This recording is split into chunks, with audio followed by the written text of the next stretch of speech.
নারীরা 4 ধরনের পোশাক পরলে নামাজ রোজা তাদের কোনো ইবাদত আল্লাহ তাআলা কবুল করবেন না। যদি আপনি 4 ধরনের পোশাক যদি পরেন আপনার ইবাদত আল্লাহ তাআলা কবুল করবেন না।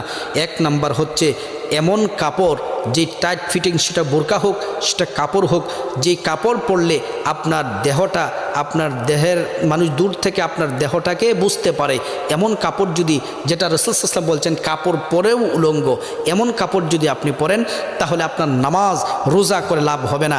আপনি তওবা করে ফিরে আসুন। 2 নাম্বার হচ্ছে সাজসজ্জা করে আপনি রাস্তায় বের হন, আপনাকে পরপুরুষে দেখে আপনার প্রতি আকৃষ্ট হয়, এবং সাজসজ্জা করে যদি আপনি বের হন তাহলে আপনার নামাজ রোজা কোনো ইবাদত কবুল হবে না। 3 নাম্বার হচ্ছে আপনি যদি পশ্চিমা যে সংস্কৃতি আছে, আপনার এই যে পাতলা জামা কাপড় যারা পরে, এমন কাপড় যদি আপনি যদি পরেন ইহুদি খ্রিস্টানদের মতো যদি আপনি পাতলা কাপড় পরেন তাহলে আপনার নামাজ হবে না। 4 নাম্বার হচ্ছে